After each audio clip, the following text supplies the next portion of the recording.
اللہ وبرکاتہ الحمد للہ وکفا وسلام علی حبیبہ المصطفى اما بعد فاعوذ باللہ من الشیطان الرجیم بسم اللہ الرحمن الرحیم ان اللہ وملائکتہ یصلون علی النبی یا ایہا الذین آمنوا صلوا علیہ وسلموا تسلیما اللہم صل علی سیدنا محمد معدن الجود والکرم وآلہ واصحابہ الکرام وابنہ الکریم وبارک وسلم صلاة دائمة سرمدا ابدا بحمدہ تعالی وبکرم مصطفیٰ صلی اللہ تعالی علیہ وسلم۔ آج کی اس شب میں قرآن عظیم کے 13 پارے مکمل ہو چکے ہیں۔ اللہ کریم بقیہ قرآن عظیم کے تمام سپاروں کو صحیح تجوید سے پڑھنے اور آپ سب کو صحیح سماعت کرنے کی توفیق عطا فرمائے۔ سورہ یوسف کا بقیہ حصہ آج تلاوت ہوا اور سورہ رعد آج ہم نے تلاوت کی ہے اور سورہ ابراہیم۔ ان تمام صورتوں میں جو پیغامات آئے ہیں ان میں سے مختصر آپ کے سامنے رکھوں گا۔ پہلی بات، کل میں نے سورہ یوسف کا تفصیلی ذکر کیا اور اس میں اللہ کے نبی سیدنا یوسف علیہ السلام کے ابتدائی ایام سے لے کر ان کے بادشاہ مصر بننے تک کے احوال تھے۔ کئی لوگوں نے مجھے پھر یہ سوالات کیے کہ درمیان میں حضرت زلیخا کا ذکر ہوا تھا، ان کا کیا ہوا؟ تفصیلی ذکر تو نہیں ملتا قرآن پاک میں، جتنا ذکر آیا تھا اتنا میں نے سنا دیا۔ زلیخا کا کیا ہوا؟ بعض روایات میں یہ ملتا ہے کہ وہ حضرت یوسف علیہ السلام کے غم میں روتی رہی اور ان کی بینائی چلی گئی۔ زمانے کے بعد جب یوسف علیہ السلام خود بادشاہ مصر بن گئے تو لوگوں نے آپ کو خبر کی ان کے متعلق کہ ایک خاتون ہے جو آپ کی محبت میں روتی رہتی ہے۔ حضرت یوسف علیہ السلام گئے، دیکھا، پہچان لیا، اور عمر زیادہ بھی ہو چکی تھی زلیخا کی، لیکن اللہ تبارک و تعالیٰ نے حضرت یوسف علیہ السلام کی دعا پر زلیخا کو آنکھیں بھی دی اور جوانی بھی دی۔ یہ تفصیلی ذکر قرآن پاک میں یا صحیح تفاسیر میں تو ہم نے نہیں دیکھا، بہرحال کچھ روایات ہیں۔ تو کچھ لوگوں نے سوال کیا تھا، ان کے لیے میں نے بتایا۔ آپ کے لیے جو ضروری ہے وہ قرآن کی تفسیر سے وہ ساری چیزیں آپ کے سامنے رکھ دی گئی ہیں۔ بہرحال یوسف علیہ السلام کے اس پورے واقعے سے جو درس تھا وہ کل میں نے عرض کیا کہ اللہ تبارک و تعالی کس کو کس جگہ پہنچاتا ہے اور وہاں سے کب نکالتا ہے یہ اس کی حکمت بہتر جانے، اور اس کی قدرت کے فیصلے بہت الگ ہوتے ہیں۔ اسی لیے کہا گیا ہے کہ کسی کو باپ کے گھر سے نکالنا اور کنویں میں پہنچانا زہریلے، اور زہریلے کنویں سے پھر بازار میں پہنچا دینا، بازار سے پھر عزیز مصر کے گھر میں، عزیز مصر کے گھر سے پھر جیل کے قید خانے میں 14 سال، پھر وہاں سے سیدھے اللہ تعالیٰ وزیر اعظم بنائے، اور وزیر اعظم کے بعد پھر بادشاہ مصر بنایا۔ اور قرآن میں آج ہم نے تلاوت کی 13ویں پارے کے شروع میں رب تعالیٰ نے یہی فرمایا، یتبوأ منہا حیث یشاء، اللہ جس کو جہاں چاہتا ہے مقام عطا کرتا ہے، نصیب برحمتنا من نشاء، اللہ فرماتا ہے کہ ہم اپنی رحمت سے جسے چاہتے ہیں حصہ کثیر عطا کرتے ہیں۔ وَلَا نُضِيعُ أَجْرَ الْمُحْسِنِينَ، نیک کام کرنے والوں کا اجر ہم ضائع نہیں کرتے، یہ اللہ فرما رہا ہے۔ ہماری زندگی اسی طرح کے سفر سے گزرتی رہتی ہے، ہمیں بھی انتظار ہونا چاہیے۔ یہ ضروری نہیں ہے کہ رات قائم ہو گئی ہے تو رات ہمیشہ رہنے والی ہے۔ سورج کو نکلنا ہے، اجالے کو آنا ہے۔ چاند کو اگر گہن لگ گیا تو ایسا نہیں کہ برسوں چاند گہن لگا رہے گا، چھٹنا ہے اور آب و تاب سے اسے پھر چمکنا ہے۔ یہ نشیب و فراز زندگیوں میں آتے رہیں گے، کسی کو لمبے دنوں تک تکلیفیں۔ نبی پاک صلی اللہ تعالی علیہ وسلم شعب ابی طالب کی گھاٹی میں 3 سال قید کا زمانہ گزارے ہیں۔ سوشل بائیکاٹ تھا مکہ والوں کا، ایسا کہ پہرا بٹھا دیا گیا تھا کہ کوئی کھانے پانی کی چیزیں بھی حضور تک نہ جانے پائیں۔ چمڑے کھائے، پتے کھائے 3 سال۔ پھر قریش کے ہی لوگ جو کافر تھے، ایمان والے نہیں تھے، ان میں سے ہی کچھ عقل والے تھے، ان کو رحم آیا۔ اس میں جبیر بن مطعم نام کا ایک شخص تھا، اور بھی کئی لوگ تھے۔ یہ آ کر کے مکہ میں حرم پاک میں وہ ایگریمنٹ انہوں نے پھاڑ ڈالا جو حضور پاک صلی اللہ تعالیٰ علیہ وسلم کی بائیکاٹ کے متعلق سارے مکہ والوں نے مل کے بنایا تھا۔ حالات ایسے تھے کہ حضور پاک صلی اللہ تعالیٰ علیہ وسلم کے سارے گھر والے اس تکلیف سے گزرتے رہے، لیکن کیا یہ شعب ابی طالب کی گھاٹی کا قید ہمیشہ رہا؟ وہاں سے نکالا گیا۔ ہجرت کے بعد اللہ تعالیٰ نے آپ کو قرار عطا کہ ہماری زندگیاں اسی طرح سے گزرتی رہتی ہیں، بس اللہ تبارک و تعالیٰ کی ذات سے لو لگائے رہیں اور انتظار کرتے رہیں کہ وہ کب ہم پر دروازے رحمت کے کھولے گا، کب ہمارے لیے اجالے لائے گا، لیکن آس و یاس اسی ذات سے لگائے رکھیں۔ ایک آیت آج ہم نے تلاوت کی ہے سورہ رعد میں۔ سورہ رعد جو ہے یہ 13ویں پارے میں آئی ہوئی سورہ ہے۔ اس سورہ کے متعلق یاد رکھ لیجئے، بڑی فضیلت والی سورہ ہے، اور جب کسی کے نزع کا وقت آ جائے اور روح نکلنے میں تکلیف بڑھ جاتی ہو تو فرمایا گیا کہ اس کے سرانے کے پاس سورہ رعد کی تلاوت کرے، اس کی روح آسانی سے نکل جائے گی۔ یعنی نزع میں آسانی، سکرات کے وقت آسانی کے لیے سورہ رعد کی تلاوت سرانے کے پاس کی جاتی۔ یہ 13ویں پارے میں موجود ہے۔ رعد کا مطلب ہے یعنی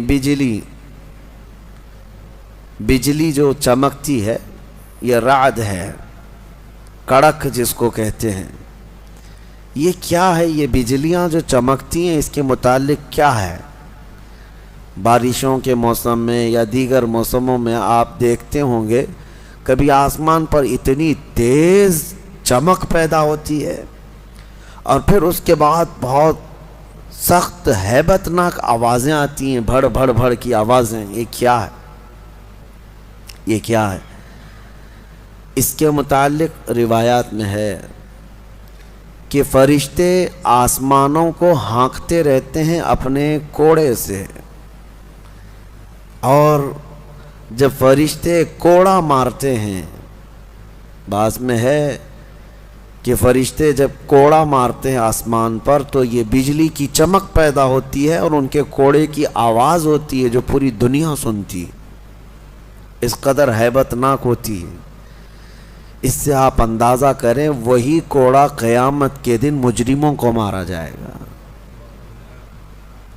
آسمان کو جب مارا جاتا ہے تو اتنی تیز روشنی پیدا ہوتی ہے، اور اگر اس سے آگ گر جائے تو نیچے جہاں گرے وہ سب جل کر خاک ہو جائے، اور آواز اتنی خطرناک کہ پورا علاقہ سن لیتا ہے۔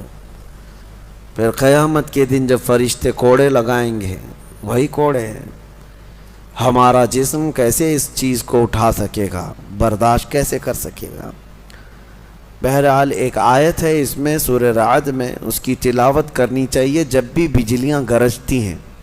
وَيُسَبِّحُ الرَّعْدُ بِحَمْدِهِ وَالْمَلَائِكَةُ مِنْ خِيفَتِهِ وَيُرْسِلُ الصَّوَاعِقَ فَيُصِيبُ بِهَا مَنْ يَشَاءُ وَهُمْ يُجَادِلُونَ فِي اللَّهِ وَهُوَ شَدِيدُ الْمِحَالِ۔ اللہ فرماتا ہے یہ کڑک اللہ کی تسبیح بیان کرتی ہے، اس کی حمد کی، اور فرشتے خوف کھاتے ہیں، ڈرے ہوئے ہوتے ہیں۔ اور اللہ فرماتا ہے یہ بجلیاں اللہ چھوڑ دیتا ہے، جسے چاہے جا کر کے لگ جاتی ہیں۔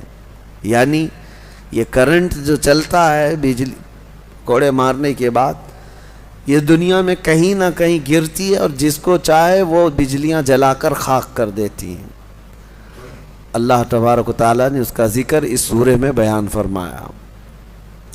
اسی سورہ میں ایک آیت ہے، اللہ فرماتا ہے ان اللہ لا یغیر ما بقوم حتی یغیروا ما بانفسہم، بے شک اللہ تعالیٰ اس وقت تک کسی قوم کی حالت نہیں بدلتا جب تک وہ قوم خود اپنی حالت بدلنے کی فکر نہ کرے۔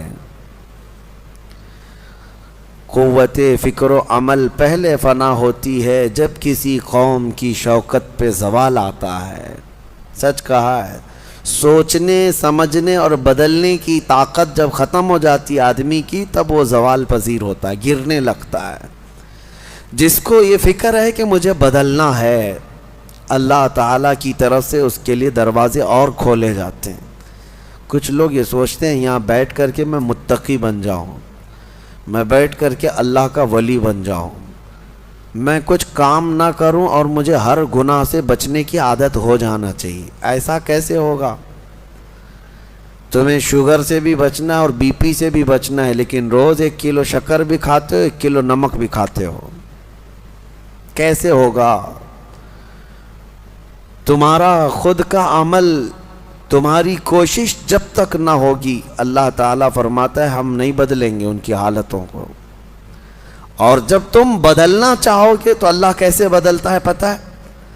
اللہ اکبر، حدیث قدسی ہے، اگر تم ایک بالش بڑھ کر کے آؤ گے، اللہ فرماتا ہے 10 قدم بڑھ کر کے تجھے لے لے گا۔ اللہ کی رحمت 10 قدم آگے بڑھ کر تجھے لے لے گی۔ تم چل کر کے آؤ گے تو اس کی رحمت دوڑ کر کے لے لے گی، لیکن شرط ہے کہ تم بدلنا چاہو۔ تم نے اگر جس دن یہ ارادہ کر لیا، عزم کر لیا، اللہ کی طرف سے مزید دروازے کھولے جاتے ہیں۔ لوگ یہ کہتے ہیں نا توبہ کرنے کے بعد بھی پھر وہی ہوتا ہے، چھوٹتا نہیں۔ مسئلہ توبہ کا یہ نہیں ہے کہ گال پہ تھپڑ مار لینا، توبہ کا یہ ہے عزم کرنا، پکا ارادہ کرنا، اور اللہ سے یوں عرض کرنا کہ تیرا وعدہ ہے کہ جو بدلنا چاہے، جو بڑھنا چاہے، تو اسے بدل دے گا۔ میں بدلنے کے لیے آگے بڑھ رہا ہوں مولا، اب تو رحمتیں بھیج۔ پھر دیکھو کیسے نہیں بدلتے۔ اللہ تمہیں توبہ پر دوام عطا کرے گا، پھر کبھی بھی قدم پھسلے گا اللہ تمہارے لیے مدد نازل فرمائے گا۔ زندگی ہے، آخری سانس تک کچھ نہ کچھ خطائیں ہوتی رہتی ہیں، قدم جب بھی پھسلے گا لیکن مولا تمہیں توبہ کی توفیق ضرور عطا کرے گا۔ اسی لیے کوشش پہلے خود کے بڑھنے کی ہو، خود کے بدلنے کی ہو۔ ایک بات یاد رکھیں، ہمارے معاشرے میں اچانک کوئی ہوا نہیں آئے گی جو سب کو پرہیزگار بنا کے چلی جائے گی۔ ہمارے محلے میں کبھی ایسی بارش نہیں ہو جائے گی کہ اس بارش میں جتنے بھیگ جائیں گے سب اللہ کے ولی بن جائیں گے، نہیں۔ پرٹیکولر ہر ایک کو بدلنے کی کوشش کرنی ہوگی، تبھی انقلاب آتا ہے۔ ایک ایک آدمی بدلنے کی سوچے اور پھر دیکھے انقلاب آتا ہے۔ ریولیوشن یوں ہی آتا ہے، لوگوں کی چینجنگ سے آتا ہے۔ میں آپ کو بتاؤں، بدلنا چاہے تو اللہ تعالیٰ کیسے بدلتا ہے۔ آپ نے سنا ہے بشر حافی کے متعلق، بغداد میں شراب کا کام کرتے تھے، شراب کا کاروبار تھا۔ ایک بار انہوں نے ایک تحریر جس میں بسم اللہ لکھی ہوئی تھی، وہ زمین پر کیچڑ میں گری ہوئی تحریر کو اٹھا کر چوم لیا اور گھر پہ لا کر اوپر رکھ دیا۔ اللہ کو یہ ادا پسند آئی، اور اس کے بعد اس زمانے میں موجود ایک بزرگ کے خواب میں میرے آقا صلی اللہ علیہ وسلم تشریف لائے اور کہا جاؤ بشر کو اللہ کا سلام پہنچاؤ، جبکہ وہ شراب کا اڈا چلاتے تھے۔ تو اس بزرگ نے یہ سوچا کہ میرا یہ وہم ہوگا، 3 دن مسلسل خواب دیکھا، اس کے بعد آ کر کے بشر سے کہا اے بشر مجھے نہیں معلوم، لیکن مسلسل 3 راتوں سے میں خواب میں رسول اللہ کو دیکھ رہا ہوں، اللہ کی طرف سے تجھے سلام پہنچانے کا حکم فرما رہے تھے تو مسلمان، لیکن بھٹکے ہوئے، راستہ چینج تھا۔ اسی وقت اپنے شراب خانے سے باہر نکلے، چیخ مار کر کی یوں عرض کرنے لگے، مولا تو یقیناً رحیم و کریم ہے، ستار ہے، ایک بسم اللہ کے ٹکڑے کی میں نے عظمت کی اور تو رب العالمین مجھے سلام بھیجتا ہے، لیکن اتنا ہی نہیں کہ ایک سلام آیا اور پھر اس کے بعد اپنا دھندا چلتا رہا۔ بشر حافی نے عزم کر لیا تھا، ارادہ کر لیا تھا کہ پلٹ کر کے میں اپنے اڈے کو دیکھوں گا نہیں۔ وہاں سے جو نکلے ننگے پیر نکلے اور زندگی بھر ننگے پیر ہی چلتے رہے، پھر چپل پہنے ہی نہیں، کیونکہ چپل چھوڑ کر کے باہر آئے تھے اس بزرگ سے ملنے کے لیے، اسی حالت میں نکل آئے۔ تو جب کسی کا پکا ارادہ ہوتا ہے تو اب اللہ تعالیٰ نے ان کے لیے ایسے دروازے کھولے، اللہ اکبر، وہ بغداد کے قطبوں میں شمار ہوئے ہیں، قطب الاقطاب تھے، اللہ کے ولیوں میں تھے۔ اور حد تو یہ ہے کہ ایک بزرگ نے دیکھا بغداد میں ایک کتے نے راستے پر پیشاب کیا ہے، پخانہ کیا شہر کے راستے پہ۔ اس بزرگ نے فرمایا جاؤ دیکھو آج بشر حافی کا انتقال ہو گیا ہوگا۔ تو لوگ جا کر کے معلوم کیے تو صحیح میں اسی دن حضرت بشر حافی کا انتقال ہوا تھا۔ اس بزرگ سے پوچھا کہ آپ کو کیسے خبر ہوئی؟ کہا کہ جب تک بشر حافی زندہ تھے پورے بغداد کے کسی راستے پر کوئی جانور پیشاب و پاخانہ نہیں کرتا تھا، اس لیے کہ وہ ننگے پیر چلا کرتے تھے۔ اللہ نے ہر راستے کو ان کے لیے پاک کر رکھا تھا۔ یہ ہے رحمت الہی، جب بدلنا چاہے بندہ مولا اس کے پیروں کو بھی چلنے کے لیے پاک راستے عطا کرتا ہے۔ میرے عزیزو، اسی لیے اعلیٰ حضرت نے ترجمہ بھی کیا کیا، اہدنا الصراط المستقیم کا، کہ اے اللہ تو سیدھا راستہ دکھا نہیں، چلا، کیونکہ اب میں چلنے کی کوشش کر رہا ہوں، میں آ گیا ہوں، نماز میں آیا ہوں، یہ سیدھا راستہ ہی تو ہے، لیکن اب آگے اے مولا تو چلا۔ جس کی بھی یہ دعا قبول ہوئی مولا کریم اس کو آخری سانس تک ہدایت پر رکھے گا، چلائے گا۔ لیکن میرے عزیزو، بنیاد یہی ہے، قرآن کی یہ آیت ہمیں بتاتی ہے تمہاری طرف سے شروعات ہو، پھر اللہ کریم کی طرف سے رحمتیں کھل جائیں گی۔ گھر میں بیٹھ کر کے صرف لوگ جو آسان نسخے چاہتے ہیں، آسان نسخے چاہتے ہیں، واٹس ایپ میں دیکھو ابھی وظیفے بھرے ہوئے ہوں گے، ہر جگہ سے، انسٹا میں، واٹس ایپ میں اتنے وظیفے آتے ہیں جو اللہ کے ولی بنا دیں گے 2 گھنٹے کے اندر۔ یہ پڑھنے سے وہ ہو جائے گا، وہ پڑھنے سے یہ ہو جائے گا، دوسروں کا مال کھاتے رہو اور وظیفے کرتے رہو، لوگوں کو ٹوپی ڈالتے رہو اور یہاں 100 وظیفے پڑھتے رہو۔ ان وظیفوں کا اثر نہیں ہوگا، تمہارے اندر سے تبدیلی ہو۔ حرام کھا کر کے تم 1000 بار بھی پڑھتے رہو تو تمہاری زبان سے کوئی جملہ آسمان تک نہیں جائے گا۔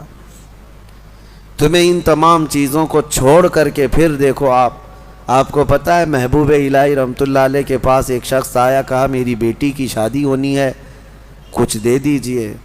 انہوں نے کہا جا باہر کچھ ڈھیلے پڑے ہوں تو لے آؤ۔ وہ 3 ڈھیلے لے آیا، آپ نے کچھ پڑھ کر کے دم کیا، لے جا اس کو۔ اس نے دیکھا ڈھیلے دیے، لیکن باہر آ کر دیکھا تو وہ سونے کے تھے۔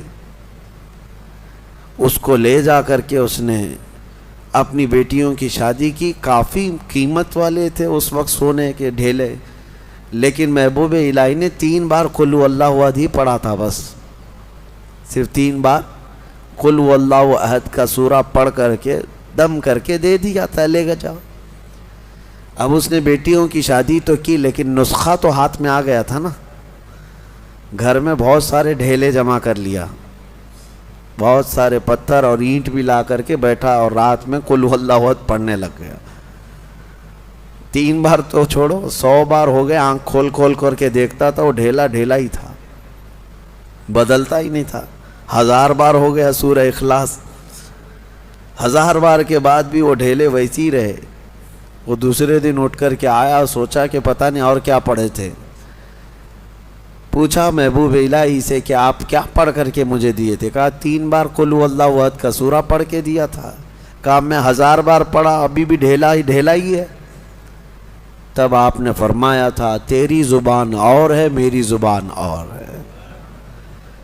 اللہ کریم اس کے ان بندوں کی ہر بات کی لاج رکھتا ہے جو اس کے لیے بدل جاتے ہیں، اس کے لیے چھوڑ دیتے ہیں ہر چیزیں.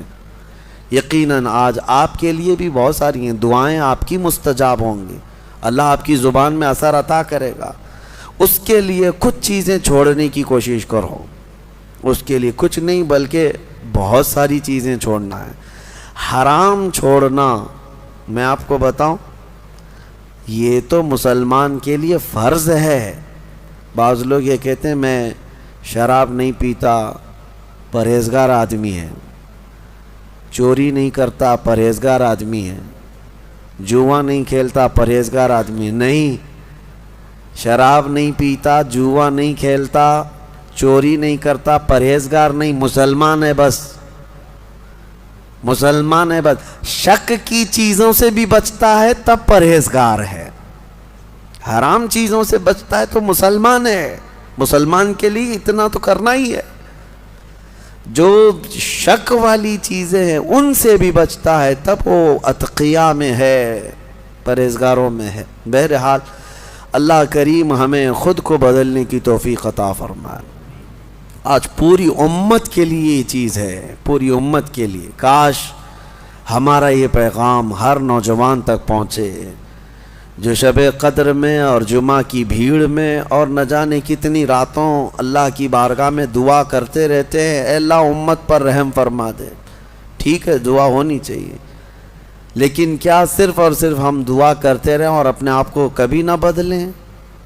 کبھی نہ بدلیں. جتنے لوگ اس بھیڑ کی دعا میں شامل ہوتے ہیں تو پھر وہ اپنے آپ کو تبدیل کیوں نہیں کرتے؟ اللہ کی بارگاہ میں مانگ کر تو جاتے ہیں بھیک، فجر میں نہ نمازوں میں ان کا کوئی شمار ہے، نہ پھر رمضان کے احترام میں ان کا کوئی حصہ ہے. مجھے یہ بتاؤ، شوق سے ویڈیو ادھر سے ادھر پھیلاتے رہتے ہیں، ایک ویڈیو پتہ نہیں کتنا سرکولیٹ ہوتی ہے.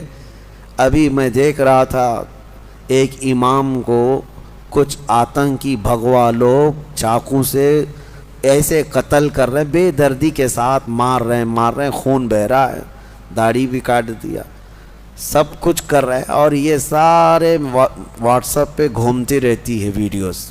اس سے پہلے بھی دیکھا ہوگا آپ نے بہت سارے اس طرح سے ظلمن مارنے والی ویڈیوز. دیکھا فارورڈ کر دیا، دیکھا فارورڈ کر دیا. کیا اتنا احساس بھی مر گیا کہ ان تمام چیزوں کو دیکھنے کے بعد خود کو بدلنے کی کوشش کرتا؟ شاید یہ میرے شامت اعمال کی وجہ سے یہ حالات بنتے چلے گئے ہیں. کتے آج شیروں کی طرح کام کرنے لگ گئے. وہ ہیں کتے لیکن وہ ڈرا رہے ہیں ایسے جیسے کہ شیر ہوں، اور جو محمد عربی کے شیر تھے وہ ایسے سوئے ہوئے ہیں، ایسے سوئے ہوئے ہیں کہ وہ بدلنا نہیں چاہتے.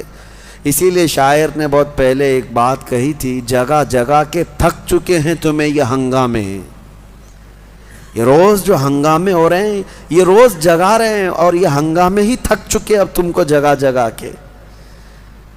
نشاط لذت خواب گراں بدل ڈالو، غلط روی سے منازل کا بہت بڑھتا ہے، مسافروں رویش کارواں بدل ڈالو. تم اگر ٹیڑھا چلتے رہو گے تو منزل لمبی ہو جائے گی، تو چلنے کا طریقہ بدل ڈالو، جو سیدھا راستہ ہے اس پر آ جاؤ. کیا اس بات پہ حیرت نہیں ہوتی ہماری بچیوں کی عزت لوٹ لی جاتی، ہماری خانقاہیں برباد ہوئیں، مسجدوں کو توڑ کر کے مسمار کر دیا گیا، لوگ خوشی سے وائرل کر رہے ہیں. چند دنوں پہلے لوگ ایک ویڈیو پھیلا رہے تھے کہ ماہم درگاہ کے پیچھے ایک چلہ تھا، اس کو بلڈوزر سے تہس نہس کر دیا گیا، فلاں کی وجہ سے ہوا، فلاں کی وجہ سے ہوا. ارے لاکھوں مسلمان تم ویڈیو فارورڈ کرنے کی ڈیوٹی تمہیں ملی ہوئی ہے. احساس تک نہیں ہوتا تمہارے شعار اسلام کس طرح سے ایک کے بعد دیگرے ختم کیے جا رہے ہیں، کسی مینار کو گرا کر کے کچھ بھگوے اس پر آتنکی جھنڈے لگائے، اور کسی بھی طرح سے تمہارا استحصال ہو رہا ہو، بچے مارے جا رہے ہیں، آن دا اسپاٹ شوٹ کیا گیا نوجوانوں کو، 16 سال کے بچے، ہم جھارکھنڈ میں جا کر کے دیکھ کے آئے، ان کو پوچھنے والا کوئی نہیں۔ آپ کو پتہ ہے چند دنوں پہلے ایک راجستھان میں ادے پور میں قتل ہوا تھا، مرڈر ہوا تھا، پوری میڈیا لگی ہوئی تھی اس کے، کیوں؟ اس لیے کہ قتل کرنے والے 2 مسلمان چہرے تھے، اور ایک امام کو مسجد کے کمرے کے اندر گھس کر کے سارے مار رہے ہیں، اور چہرہ سب صاف ہے ویڈیو میں، چاقو سے اتنا حملہ کر رہے ہیں۔ بتاؤ ان کو کون بتاتا ہے؟ کون سی میڈیا؟ اس کی وجہ یہی ہے کہ انہیں پتہ ہے کہ یہ مسلمان ابھی کچھ نہیں کرنے والے۔ ابھی میں دیکھ رہا تھا ہمارے صوبہ کرناٹک میں الیکشن ہونے جا رہے ہیں، اور اس الیکشن میں ایک طرفہ باتیں ہیں۔ میں یہ باتیں کیوں کہہ رہا ہوں آپ کو بتاتا ہوں کہ احساس کہاں چلا گیا ہمارا کہ ہم ہر چیز اب سہنے لگ گئے اور بدلنا ہی نہیں چاہتے۔ مسلمانوں کا ایک ریزرویشن تھا 4%، غالباً وہاں پہ 4% یا جتنا بھی تھا، اور بیٹھ کر کے پارلیمنٹ میں، صدن میں سارے لوگوں نے فیصلہ کر لیا مسلمانوں کو کا ریزرویشن کینسل، ختم۔ مسلمانوں کا ریزرویشن ختم کر کے وہ دلت طبقے کے کئی برادریوں میں اس کو تقسیم کر کے دے دیا گیا۔ میں بات بتا رہا ہوں، مجھے کسی ریزرویشن کی ضرورت نہیں، لیکن کیسے یہ درندے ننگا ناچ ناچتے ہیں اور سارے لوگ ہمارے منظر دیکھتے رہتے۔ بانٹ کر کے دوسرے طبقوں کو دے دیا گیا، دوسری برادریوں کو، لیکن ایک سماج ہے، ایک برادری ہے جس کو 2.5% بڑھا کر کے دیا ہے گورنمنٹ نے، پہلے سے آلریڈی ان کا ریزرویشن تھا، 2.5% اور بڑھا کر کے دیا، لیکن اس کے باوجود وہ پوری برادری کے لوگ سڑکوں پر آئے، توڑ پھوڑ کیے، بڑے بڑے نیتاؤں کے گھروں کو گھیرا کر لیے، صرف اس لیے کہ ہمیں کم بانٹا گیا ہے۔ ایک برادری والے، ایک سماج والے پورے سڑکوں پر ہیں کہ 2.5% جو ریزرویشن بڑھا کر کے دیا گیا ہے یہ کم بڑھایا گیا، ہمیں اور زیادہ بڑھا کے دینا تھا، اور ایک طرف یہ کروڑوں مسلمان ہیں جن کا پورا صاف کر دیا گیا ہے اور کوئی بولنے کے لیے تیار نہیں۔ یہ ہماری احساس کی موت نیت اور کیا ہے؟ آپ کو ایسا لگ رہا ہوگا کہ میں سیاسی باتیں کر رہا ہوں، بلکہ حقیقت یہ ہے کہ تمہاری ہر چیز چھین لے جانے کے بعد تم صرف اور صرف واٹس ایپ پہ فارورڈ کرتے رہ جاؤ کہ باقی کچھ نہیں۔ اور وہ نیتا کہاں ہیں جو بیچارے بھیک مانگنے کے لیے تو آ جاتے ہیں، لیکن ان معاملات پر کلام کرنے کی بھی بات نہیں ہوتی۔ خیر، میرا خلاصہ کلام یہی ہے، نہ سنبھلو گے تو مٹ جاؤ گے اے ہندی مسلمانوں۔ اقبال نے بہت پہلے کہا تھا، نہ سنبھلو گے تو مٹ جاؤ گے اے ہندی مسلمانوں، تمہاری داستان تک نہ ہوگی داستانوں میں، تمہاری داستان تک نہ ہوگی داستانوں میں۔ اور اسی اقبال نے کہا تھا، کہاں تم بیٹھنے لگ گئے آج، گٹر پہ، نالوں پہ، نکڑ پہ، تمہاری یہ جگہ ہے، تمہاری یہ جگہ ہے۔ نہیں تیرا نشیمن قصر سلطانی کے گنبد پر، تو شاہین ہے بسیرا کر پہاڑوں کی چٹانوں میں۔ تم امت محمدیہ ہو، بہرحال ہو سکتا ہے میری یہ بات کسی پر اثر کر جائے، اللہ کرے کہ مجھے اور آپ سب کو اپنے آپ کو بدلنے کی توفیق عطا فرمائے۔ امت آج قسم پرسی کے عالم میں ہے، اللہ کریم ہمیں بہترین قائد عطا فرمائے، ہمیں صلاح الدین کا نائب عطا فرمائے، ہمیں شہاب الدین کا نائب عطا فرمائے جو امت کو جوڑ دے اور ہماری کھوئی ہوئی وقار و عزت کو واپس دلا دے۔ اور ایک آیت میں آپ کے سامنے رکھ کر اپنی گفتگو کو سمیٹتا ہوں۔ اللہ نے فرمایا، اب قرار والی بات ہے، اتنی دیر میں نے جو گفتگو کیا یہ پریشان والی بات تھی کہ ہم نہیں بدل رہے، حقیقت ہے، لیکن ایک قرار والی، اطمینان والی بات ہے۔ اللہ فرماتا ہے، الا بذکر اللہ تطمئن القلوب، آگاہ ہو جاؤ، دلوں کا قرار اور اطمینان اللہ کے ذکر میں ہے، اللہ کے ذکر میں۔ اللہ کا ذکر صرف یہی نہیں ہے کہ اللہ اللہ اللہ کریں، آپ مسجد میں بیٹھے یہ بھی اللہ کا ذکر ہے، اللہ کا ذکر ہے۔ تم جس حال میں اسے یاد کر رہے ہو، ذکر کا مطلب عربی میں یاد کرنا۔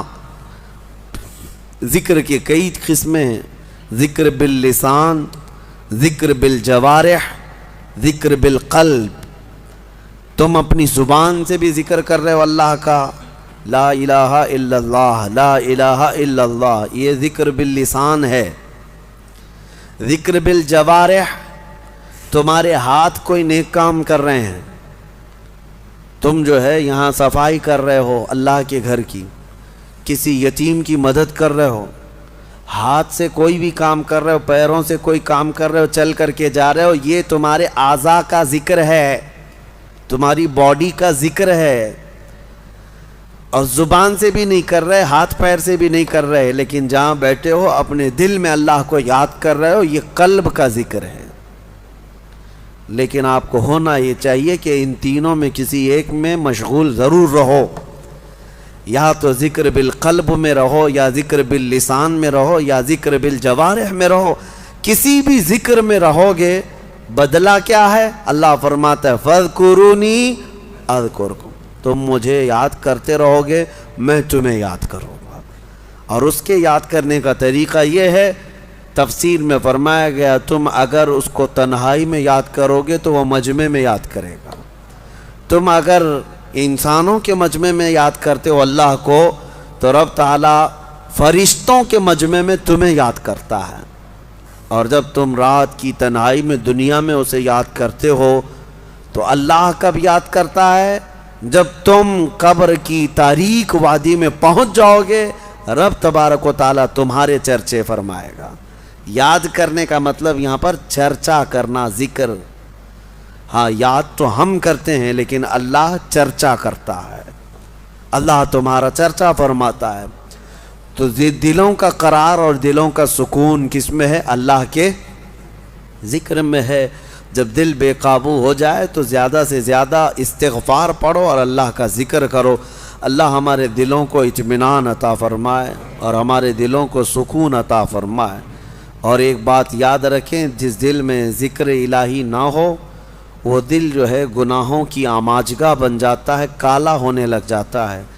کثرت سے اللہ کو یاد کرو، اور دل اگر کسی کے لیے دھڑکتا ہو تو وہ محمد عربی کے لیے دھڑکتا ہو صلی اللہ علیہ وسلم۔ اور جس دل ان کی محبت نہیں ہوتی، بلے شاہ میاں رحمۃ اللہ علیہ فرماتے ہیں اس دل میں کتے بستے ہیں۔ حضور کی محبت نہ ہو، اللہ کا ذکر نہ ہو تو اس دل میں کتے بستے ہیں۔ دل ہے وہ دل جو تیری یاد سے معمور رہا، سر ہے وہ سر جو تیرے نام پہ قربان گیا۔ اللہ کریم ہمیں وہی دل عطا فرمائے جس دل کے بارے میں مولانا روم فرماتے ہیں۔ مولانا روم کیا فرماتے ہیں؟ کعبہ بنائے خلیل اطہر است و دل گزرگاہ رب جلیل است۔ خانہ کعبہ یہ ابراہیم علیہ السلام کی بنائی ہوئی عمارت ہے، اور دل خود رب ذوالجلال کی گزرگاہ ہے۔ قلب المؤمن عرش اللہ، مومن کا دل اللہ کا عرش ہے، اللہ کا عرش ہے یہ تمہارا دل، اور اس کو پاک رکھو تو اللہ کے ذکر سے پاک رکھو۔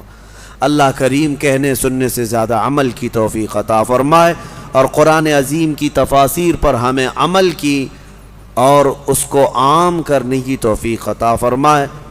جتنی آیات بینات ہم نے پڑھی ہیں اس میں جہاں غلطیاں، کوتاہیاں، کمیاں، بیشیاں ہوئی ہوں اللہ اپنے فضل و کرم سے معاف فرمائے۔ وآخر دعوانا ان الحمد للہ رب العالمین۔